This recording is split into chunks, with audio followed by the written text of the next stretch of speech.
So welcome everybody to our webinar.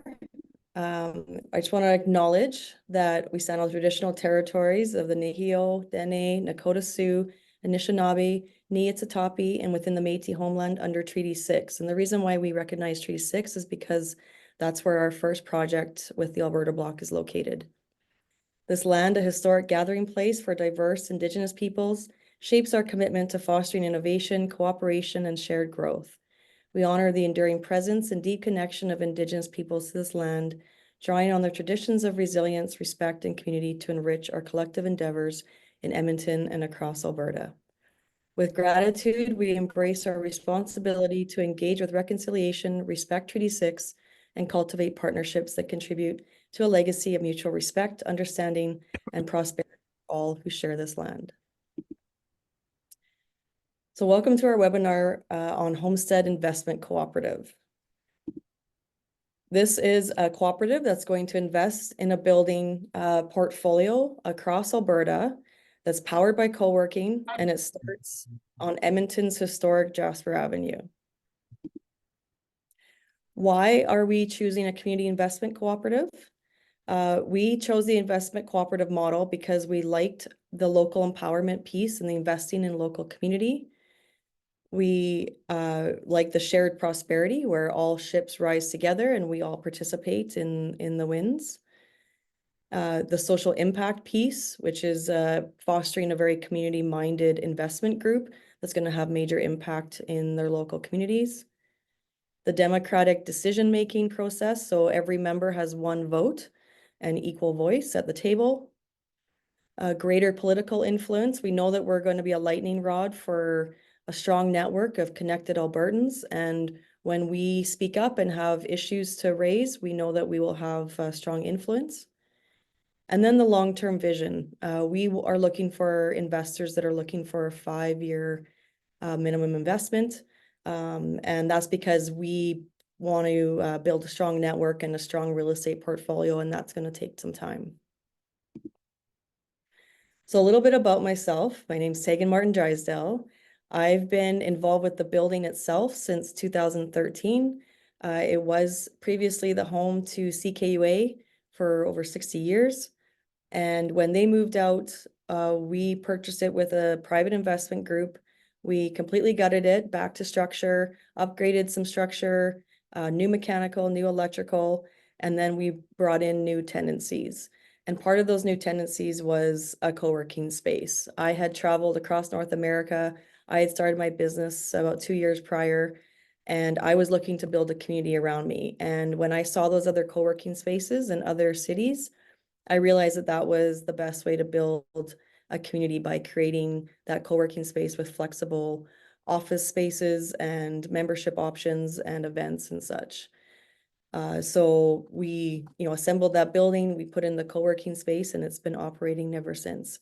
And we've had over 700 individuals that have come through that space and hundreds of businesses that have grown their businesses in that space. Prior to COVID, I had been asked by several of the entrepreneurs that were working in our space, how do I invest in a building of this size? I want to own a piece of the real estate that I lease office space in. And it never seemed attainable when I talked about the minimum level investment that was needed for a building of that size and in that location. And so I started to look into micro investing models. And it was after COVID when I started to look at it in earnest and started to talk to people that I knew that could give me some guidance and some tips on what would be the best investment vehicle to create. And it was Don Iveson that was influential in that, in helping develop out the investment cooperative model for this project. And it just seemed to fit in alignment with our values. And it was through that process. He asked me at one point, when are you going to invite me to this project? And our partnership was born. So him and I were the founding members of this Homestead Investment Cooperative. And then we added Jacqueline Cardinal, who's founder and CEO at Naheowen, a storytelling and education social enterprise in Edmonton. Kyla Kazale, co-owner of Bamboo Ballroom, The Common, 9910, and Foos Repair Shop, which is in the building on the main floor. An interesting story about herself, that business was in a different location. And when the opportunity came up to create this investment cooperative, I went to her and her investment group and said, what if you could have ownership shares in a building that one of your restaurants is located in? And they jumped at the opportunity and they said that opportunity would not exist without creating this model. Adam Rosenhart joined us. He's co-founder of Adverb Communications, as a communication strategist with over 15 years of experience in marketing communications. And then we have Heather Kirschbaumer, who's joined us, founder and CEO at Golden Acre Seeds. She runs a fourth-generation family farm in the Peace Country in northern Alberta and has extensive board experience in leadership positions. Ahmed Abdelrahman is a co-founder and CEO at Solus, a fractional talent marketplace that connects startups and small to medium-sized businesses with fractional executives and professionals. So that's the makeup of our current board. It's 7 board members. We have available positions for 9, so we have 2 more positions to fill, and I'll speak to that in a little bit here. So a little bit more about the building. It was built in 1909 with an addition added in 1913. You can see in the bottom right corner that addition that goes up 6 stories. The first build in 1909 goes up 4 stories. As you can see from the CKUA mural, it was home to CKUA for over 60 years. And because of that, it has a strong history of some amazing musicians. Basically, every musician that would have gone to either interview or perform at CKUA from the 1950s to 2012, it all would have been under the roof of this building. And prior to that, it was home to one of the first ATB Treasury branch locations in Edmonton, and also a furrier as part of the fur trade with Hudson's Bay Company. As I mentioned, starting in 2013, it went through a deep retrofit with new installation, new roof, new elevator, mechanical, electrical, triple pane, high energy efficient windows, and structural upgrades to allow for a future rooftop patio. And again, in that bottom right-hand corner, you see that rooftop where we've upgraded the structure to take the loads of a much larger patio there. It's currently leased with a 4% vacancy. It's currently appraised at 8.85 million. And we have the opportunity to add additional revenue by developing the rooftop patio and adding storage into the basement square footage. So a little bit about the market in Edmonton. We are seeing real estate vacancies in downtown Edmonton decrease with a number of office conversions to residential, as well as companies are now moving back downtown. There are few opportunities for small investors and companies to participate in ownership of commercial real estate, especially in downtown Edmonton. It's usually only available to much larger investors or to REITs.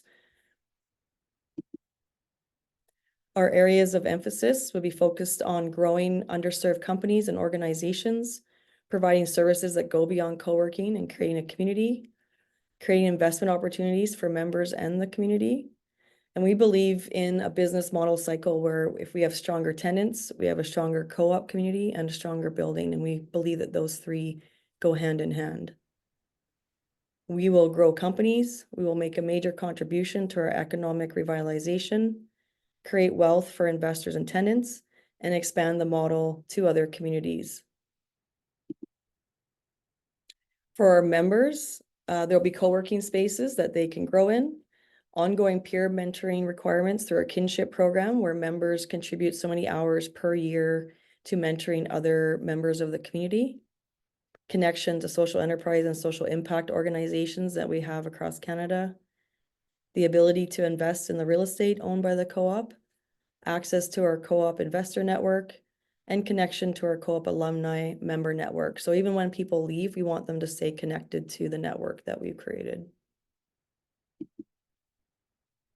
How will we build revenue? The main source of revenue will be from the tenant rents, from the leases in the building and the growing businesses in those spaces. Ticketing for premium professional development events, which we've already been hosting, and we did quite a few this past fall. Eventually brokerage fees for spaces tenants graduate to. So we know through our model that tenants do outgrow our space. And we hope in the future we can purchase more buildings that they can grow into, but if not, we will send them to a list of preferred landlords that we know will treat them well when they move to their buildings.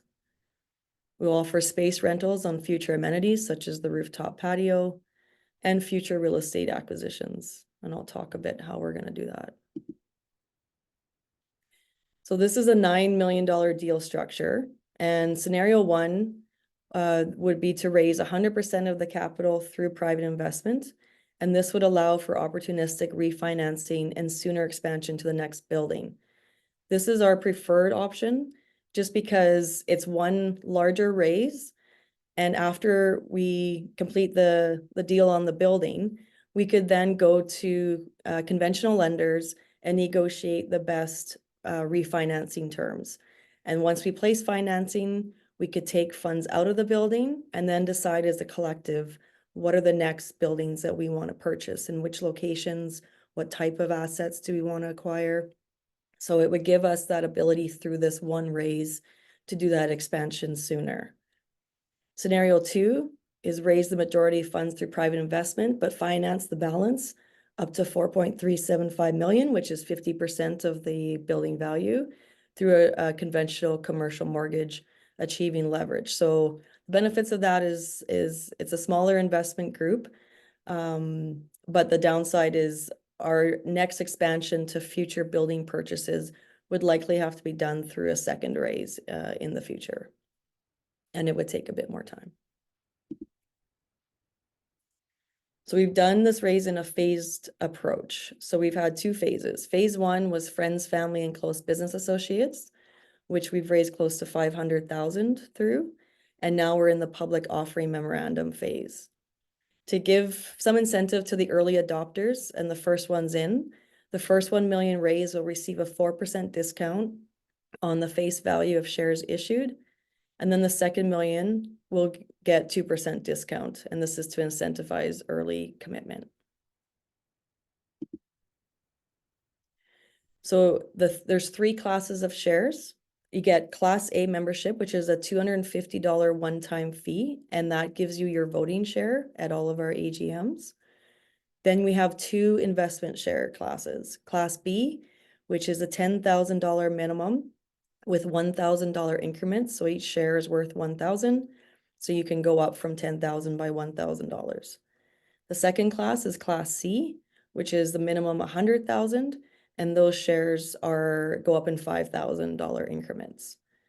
With the current leases in the building, the projected annual returns are 6%, but this does not include the expected increase in value of the building over time. This is just from the cash flow in the building.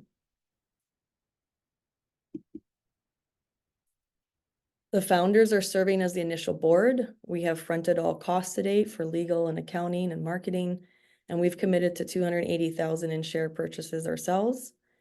Founders and directors don't receive management fees, but instead we will receive shares for our efforts only after we meet the milestone of closing on the building. So they're performance-based. And as I mentioned before, we are currently 7 directors with 9 directors total allowed. So we have room for 2 more directors, and one of those positions is reserved for a representative of our Class C investor group. So at our next AGM, our Class C investors will get to do a separate vote just for their representative to sit on the board.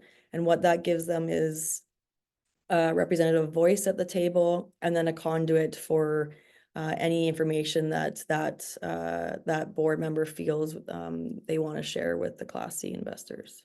And it also gives us as a board, likely the Class C investors are more experienced and a little bit more senior oversight over our operations. Your role as an investor is to join our mentor community and help the next generation of leaders, creators, and innovators. Refer like-minded potential tenants, mentors, and investors. Our network that we're growing is expected to be a strong network, and we want to bring in like-minded individuals, and we want to be a lightning rod for those individuals. And participate in one member, one vote general meetings to make key strategic decisions with the co-op community. So our first order of business after we close on the building will be to create a five-year strategic plan, which we would go to our membership and ask for your input on what our next growth trajectory looks like, what buildings we're interested in and our asset classes, and yeah, give input on our 5-year strategic plan. As another incentive, because we got feedback during our phase 1 of our raise, was that members wanted recognition for being the early adopters. And so we created the H100 Club, which will be the first 100 member investors will receive recognition in a prominent place in Alberta Block, like the lobby. And then they will receive an original H100 keepsake for display in their personal home or office. So an overview of the terms. As I mentioned before, there's 3 classes, Class A, Class B, and Class C shares. The minimum offering amount is 4.625 million, and that's if we meet that and we need to close on the building, we place financing for the rest. And then the maximum is the $9 million raise where we raise all of it through this offering memorandum. The voting rights are 1 member, 1 vote at the AGM. And then, as I mentioned, the Class C shareholders may elect 1 board member to represent them. The rights on dissolution are proportionate share of net assets after liabilities. For dividends, board of directors will issue investment shares based on annual operating results. The time horizon is minimum 5 years before redemption, unless under extraordinary circumstances. Now, one thing that can happen is a sale of the shares, and that can happen 4 months after the purchase, but that would be a sale to a new member or to an existing member. What redemption means is a redemption by the co-op itself and giving us 5 years to get stable operations under us where people can ask the co-op to buy back their shares. We believe that we'll be in that position in 5 years. So the use of the funds raised, if we raise the minimum amount, we would put 4.375 million building down payment and have 150,000 for closing costs and 100,000 for working capital. And that's for the minimum raise scenario. For the maximum raise scenario of 9 million, we would put 8.75 million down payment. So the purchase agreement is for 8.75 million, 150,000 in closing costs, and 100,000 in working capital. These investments are RSP and TFSA eligible. So if you have an existing RSP or TFSA, you can transfer them over, or you can purchase a new investment through RSP and TFSA. The current closing date is December 31st, with the offering open until December 17th. We do have an option to extend that. However, we're doing a big push here until December 17th. So why does this matter? So we believe that Edmonton and Alberta is a special place. I live here. I've lived here all my life. I'm raising my family here. I want my kids and grandkids to stay here. And I know that the entrepreneurs in Alberta are determined builders, creators, and investors that can have an big impact on the future of our province. We believe that creating a lightning rod like the Homestead Investment Co-op that will come to represent a beacon of growth and prosperity in our province and attract entrepreneurs to our cause and join. And we're calling everybody to join our growing community of investors, creators, and builders. And some of the FAQs that we've received while doing these presentations, one of the big ones is it difficult to sell shares in a co-op ownership model? What if I want to get my money out early? So as I mentioned before, there is the option to sell your shares after 4 months from the date of purchase, and that would be to new members or to existing members. And then the other option is through redemption back to the co-op after the 5-year mark. What are the benefits for investors who live outside of Edmonton? I think it's the diversity of the investment portfolio. So, investors in other areas might be invested in real estate in their local community and might not know of opportunities outside of those local communities and might not be investing elsewhere in Alberta. So we will provide those opportunities and given the option to vote on where they want to invest next. It's also the network. that we are creating, as I mentioned before. We're going to be a lightning rod for those doers, builders, creators, innovators. And that network in 20 years with a strong real estate portfolio across Alberta will be able to do some amazing things together. What is the difference between this investment in a GIC or an investment in a REIT? So an investment in a GIC is through the bank and it's guaranteed through the bank. But one of the big issues with both a GIC and a REIT is you don't exactly know where that money is going once you put it in to those hands. You don't necessarily have a say, and it is likely not in your backyard or in your local community. So one of the biggest benefits that I see in this investment cooperative is that you can literally walk into the buildings that you're going to be invested in and visit the businesses that are tenants in those buildings and support that local investment, check in on it and be a part of growing this portfolio, as well as participating in our events and our networking opportunities to get to know all of the people impacted by your investment. What is the desired next addition to the portfolio? That's going to be decided by our collective after the close of this building. But I predict it's largely going to be based on where our investment is coming from. If we have strong investment in a particular area and strong network and entrepreneurial energy, then that's where we're going to want to do our next project. But it is largely going to be decided by our group as a collective. So now I'm done my speaking part. I would like to know if any of you have any questions. You can put them in the chat. You can raise your hand and we'll call out your name. And yeah, it'd be good to know if anyone here has any questions.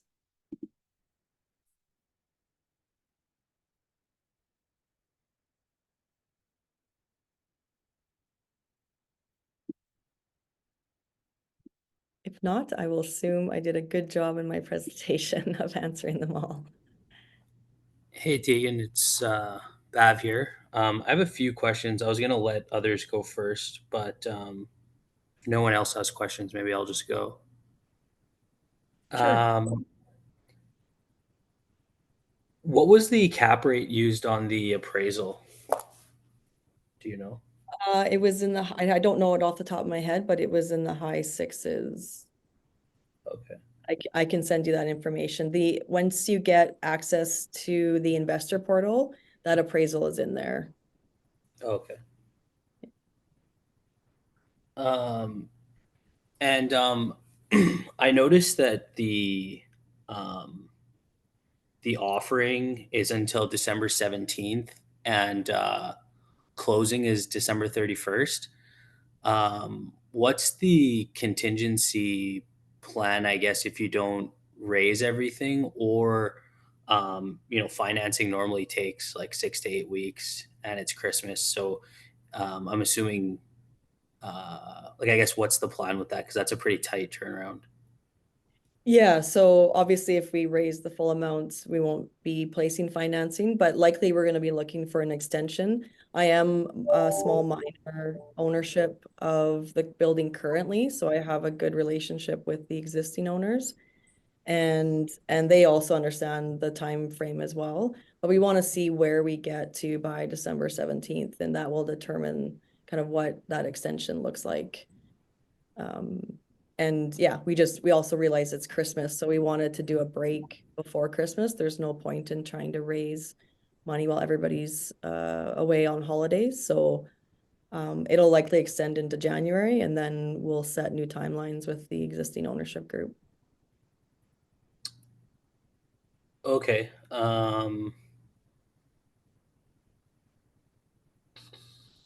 Okay, maybe I can schedule a call or meeting with you to just go Sure. over the rest of these. Yep, sure. Thanks. Okay. And I don't know if I'm saying your name right, but Kwasi?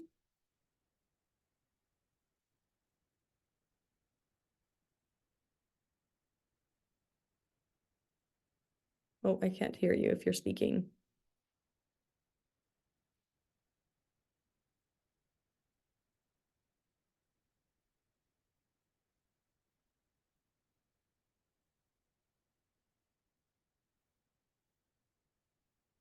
No, yeah, you have your hand up, but I definitely don't hear anything. Maybe if you want to put your question in the chat box.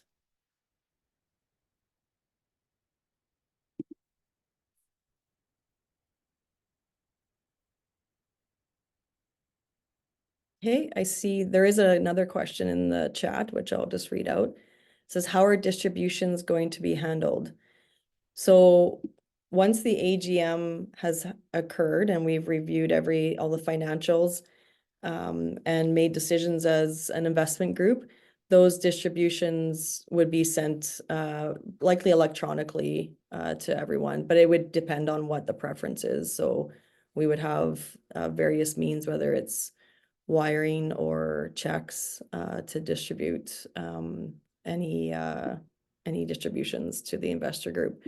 We have an investor portal. So the next step, if you're interested in investing, would be to email us. So I'll go to at grow@homesteadcowork.ca, and we manually have to sign you up through our investor portal. So we would sign you up, and you could go into our investor portal and download all the due diligence documents, which are things like the appraisal I mentioned, a building condition report, cash flow projections based on existing leases. So it gives a little bit more detailed information on the building.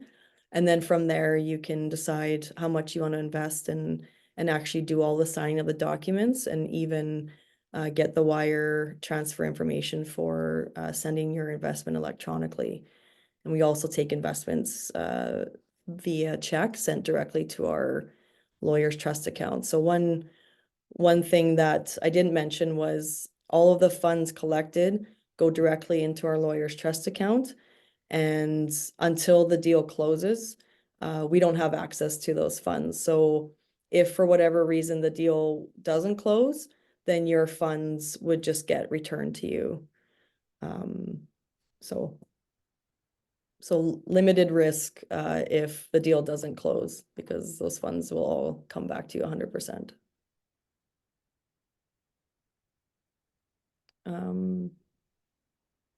Michael, I see that you unmuted yourself. Do you have a question?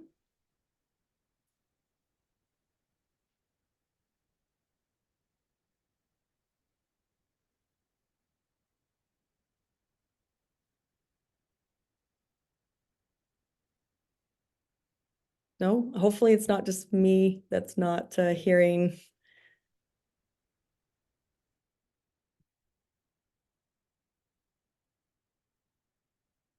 Okay. Well, I'll check for any more questions. No, I don't see any more in the chat. Oh, just wait.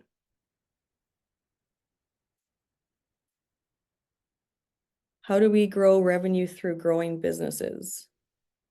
Well, through the spaces that they would continue to take up or move into. So and also like so basically like what we've seen in our space so far is people will come in and they'll just have started their business as a one-man shop, take up a dedicated desk. Then before we know it, they're hiring staff and we're coaching them through that, the HR steps and accounting steps of that and what does payroll look like. Then they grow to a bigger office, and then eventually we have a second floor that's even bigger offices and more private and more secure, and they will grow up to that floor. And then eventually they're outgrowing our co-working space and they're looking for more space. So that gives us an ability, if we see a company on that fast growth trajectory, to start thinking ahead with them and thinking about, okay, when you outgrow this co-working space, and let's say we don't have any more space available in the building, then we will find you space by either matching tenants in hand with a new purchase of a building, or like I mentioned, future brokerage fees for referring tenants to other landlords. And then there's also, I mean, I don't want to get into too many details, but there's also like every business requires similar services like accounting, legal, marketing. So there is discussions around eventually having in-house expertise full time that will be providing or available to provide those services to businesses so they don't have to go finding and sourcing those experts themselves. So that would be an additional revenue stream for the investment cooperative. Is it possible to do investment via RSP or TFSA? If so, how do we go about processing that? So yes, it is. And if it's an existing one, so let's say you don't want to invest more into an RSP or TFSA, but you have one with a bank, you can request a transfer through the Canadian Workers Confederation. And so that would be treated like a regular RSP. You would have no penalties for doing the transfer because it's staying within an RSP and TFSA investment. But then if you wanted a new one, then you could just purchase new. And the way to do that is by going into our investor portal. And if you select that you're either doing an existing RSP or that you're purchasing new, then it will take you through the paperwork streams, and you'll be able to fill out that paperwork. We approve it as a board, any new investments, and then we send that paperwork to our lawyer and then also to your bank if it's coming from an existing RSP, and then also to the Canadian Workers Federation. And I'm happy to get on a one-on-one call to walk you through that process as well too, if you need more. And we also have a how-to in our investor portal. We have a how-to step-by-step screenshot of the actual portal itself to kind of help walk you through that process.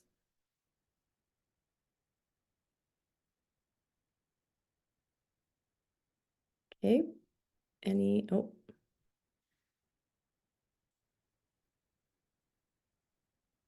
perfect. Well, if there isn't any more questions, then, oh, just wait. Oh, yes.